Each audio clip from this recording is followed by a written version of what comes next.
Welcome to Station T, James. From the Constantinople era. You know your history. I've always been interested in the rise and fall of civilizations, and preventing the downfall of ours.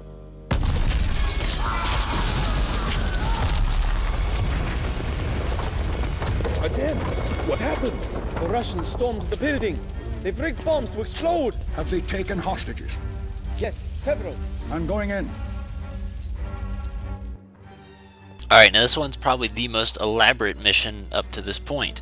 You have several bombs to defuse and several hostages to find. So, it's a decently sized place that you're going to have to explore and try and get as much stuff as you can done. So this might be like the first maybe challenge of the game, but it's not too bad. So I can understand if you would need help with this, especially finding the bombs or hostages, but just keep checking around and you'll find it. Now, if we can introduce our Q-copter. I understand, it's a vent, thank you. My brother would, like, we had this thing with creating a James Bond enemy, and we thought it'd be interesting if he took, like, a bunch of other parts of James Bond things, like Scaramanga's Golden Gun, and then he kept Jaws and Baron Samedi, the two enemies that got away and were never technically defeated. Those two joined the bad guy. He stole some of Q's technology and modified it for himself. In this case, it was the Q-copter, which we just made a joke about and said it was going to be Mini Moose from Invader Zim. So, yeah, it was this nice little thing we came up with on mostly his idea. And we decided that the way this bad guy was going to die was he would fall down a missile silo. Oh yeah, and Moonraker's base, that would still, the ruins of the base from Moonraker. It's like this crazy fanfic.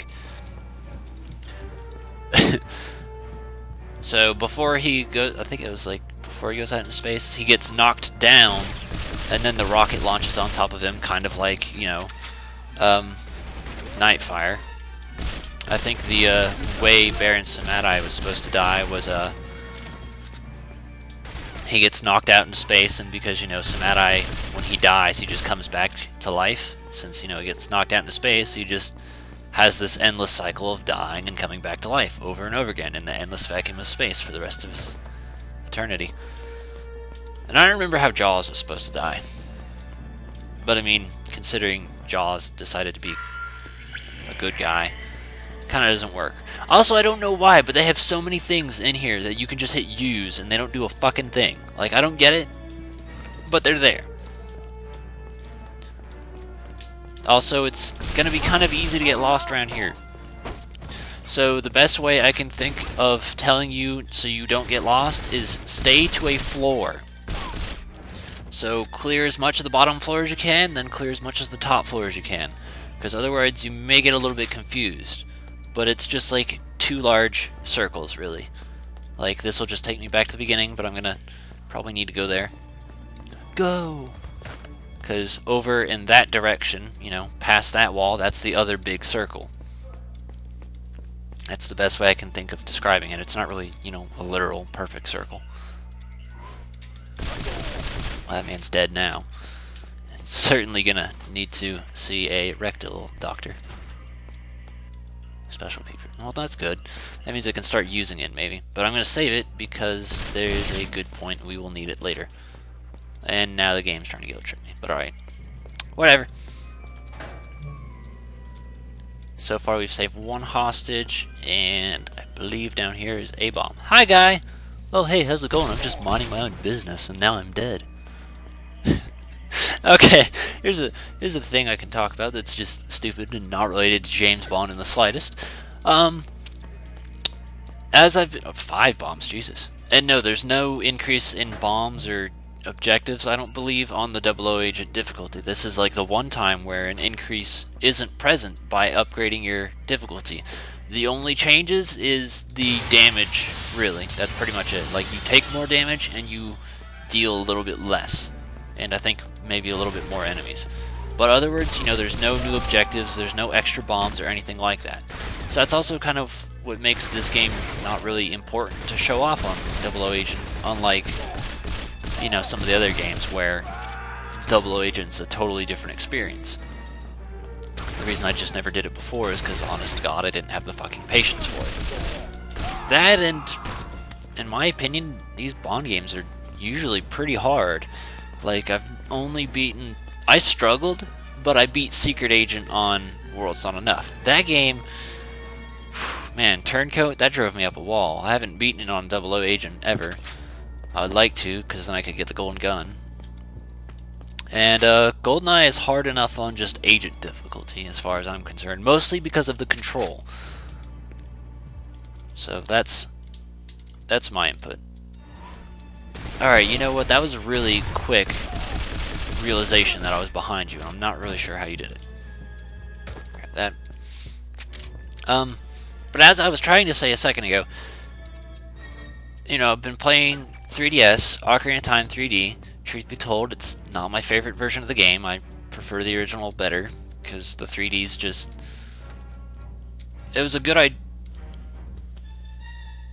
Hold on a second. Okay, sorry. I thought I heard someone knock on the door. Alarm! Alarm! So, I had to go check, and there was no one there, and I was like, okay, well, at least, you know, not do anything. Anyway, Ocarina of Time 3D. Not my favorite iteration, because there's honestly a lot of graphical glitches, and that kind of annoys me. But, I mean, you know, it's not a bad idea. Just could have been executed better. Doesn't feel like they spent as much time as they should have on it. For certain things, like, my mind can only remember so much, especially when it comes to video games. And what's nice is, because, you know, I do LPs and shit, I pretty much have this little library of my own walkthroughs that I can just look up in case I ever get stuck.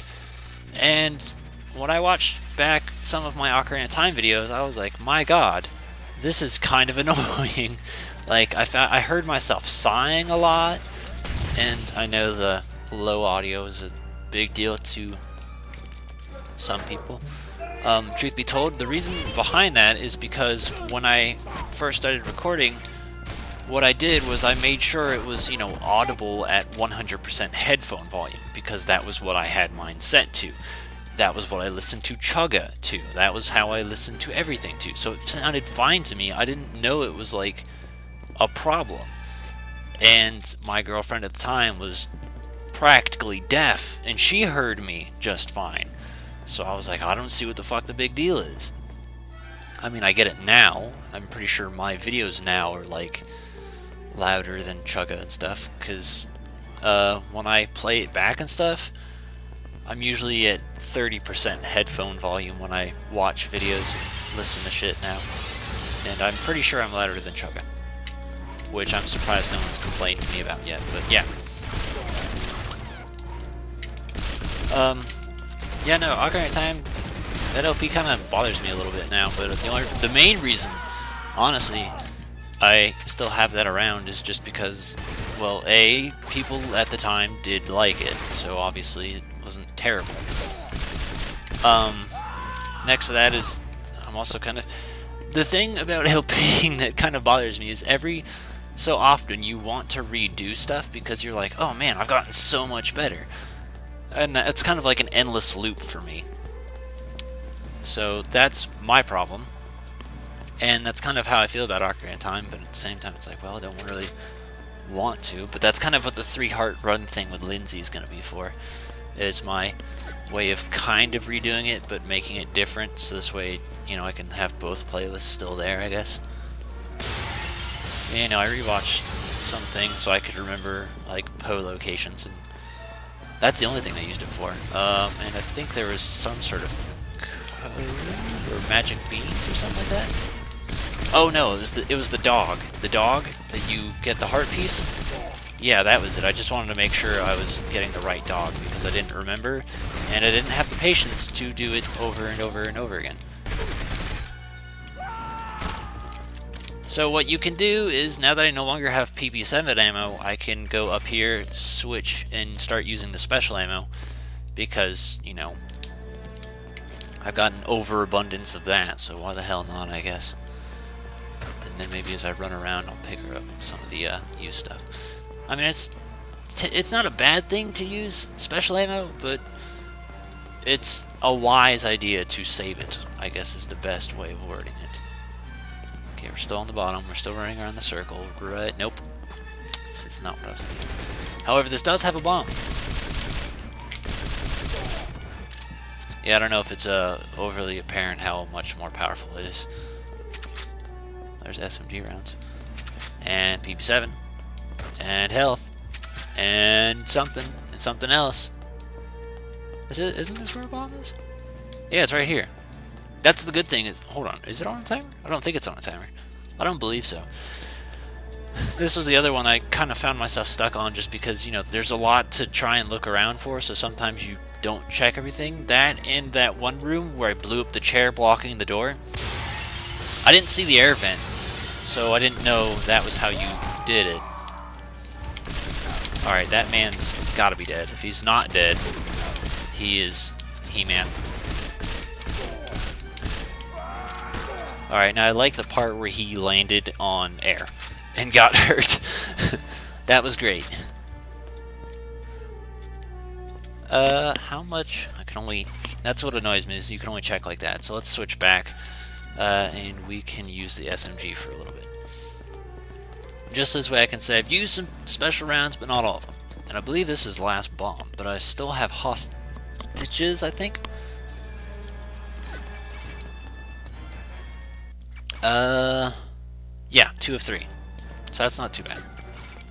And we still gotta get our bond move, which is actually right here. This is a door. So if you find this room, there you go. There's only one... That's the thing about, you know, finding secret rooms that does kind of bother me, though, is that sometimes it's not overly apparent. Like, my least favorite level, I know that's got a secret room, and I'm not sure if I ever found that.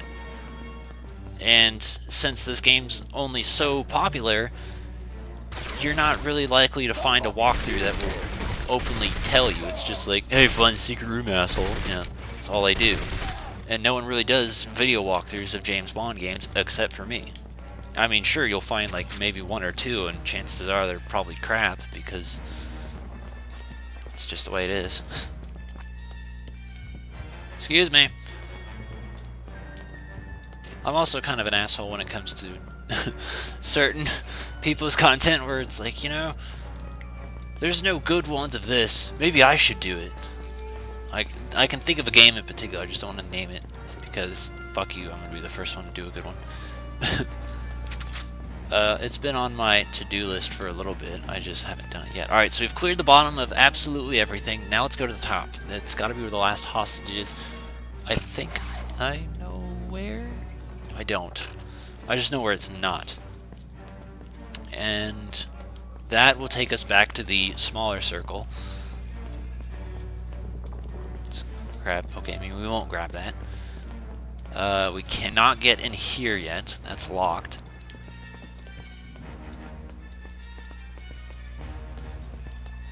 Music's not bad in this either.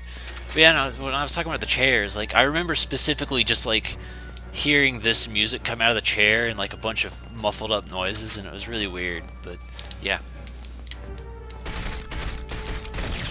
I think this and Over the Hedge were the 2 games that I probably played the most with those chairs. I mean, they were kind of okay chairs, it's just, you know, not really the best. Now we have a covert uniform. What the fuck it does? Nothing. I guess there's nothing in here at the moment. Alright. Yeah, Over the Hedge. Over the Hedge is actually surprisingly not that bad game. I remember that I got that for Christmas the same year, and that's one of those that, you know, me and my brother talked about doing a co-op LP of. It's also kind of got the same mission objective shit like this in Wario Land Shake It, where, you know, like it's a bit harder because, like, the secondary objectives are like don't trigger an alarm or something like that, something crazy, and it's surprisingly difficult, but I know it just gets you stupid bullshit that doesn't really matter, like multiplayer minigames that aren't that great. I believe I also talked about it in Manhunt, I think, because it was during the little circus carnival little area that it made me think of, and I was thinking of Over the Hedge, because that had some surprisingly well done level design. It's this way. You know, I actually really like that game. It wasn't what I thought of. It was probably one of the better iterations of a movie game that exist. Because I hate to be that guy, but most games based off of movies are usually shit. This is obviously not the case. This is like a really well done, you know, homage to a movie. And that's kind of why I wish they did more of it. Like, I would play the shit out of some Dr. No or some Thunderball or something like that. Like, that would be super great. I would love it if they did that. But they're owned by Activision now, who's just gonna treat the series like piss. Like, I'm half and half with Activision, because, like, I'll admit it, they've made some good games.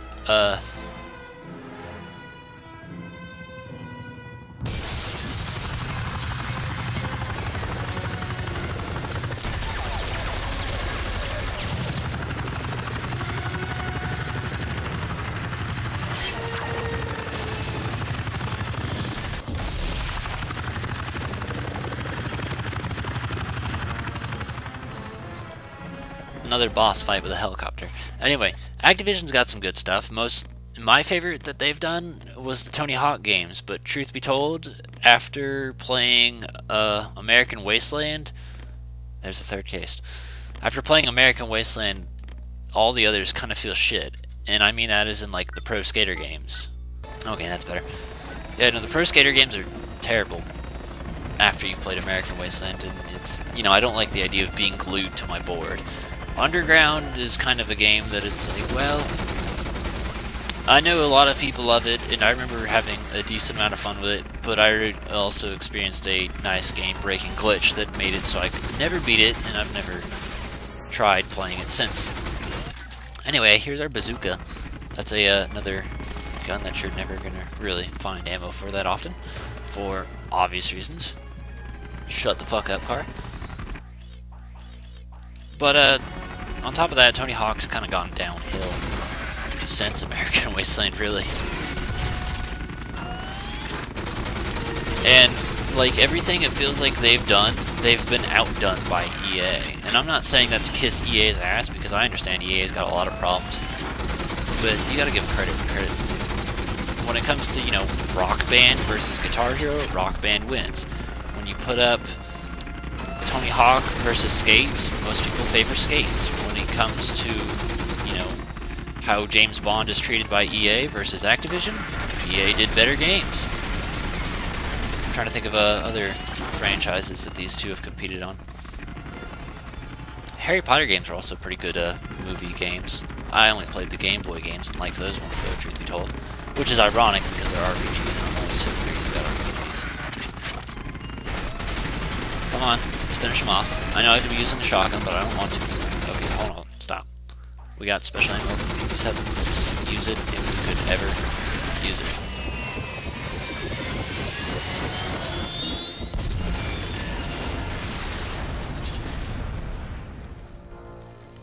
Great work, Bob. Well, thanks, Karen. But the question remains, why did the Russians decide to go to war now? I wonder if my arrival had something to do with it. Maybe yes, maybe no. Perhaps we need to look in on the Russian consulate and find out who's behind the attacks. It's time to spy on the spies. We're done! We got the bazooka and the Q-copter. And, you know, we're never going to be able to achieve... The fun thing is, it's almost impossible to not get the amount of enemies killed.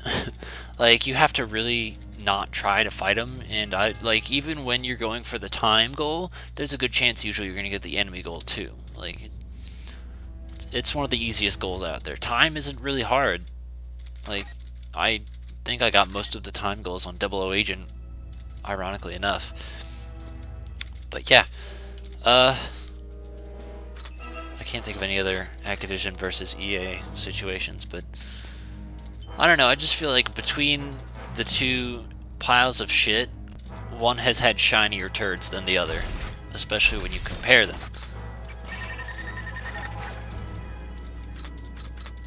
So 39. Okay, that's good enough. We can get one. Excuse me, that's a little bit annoying.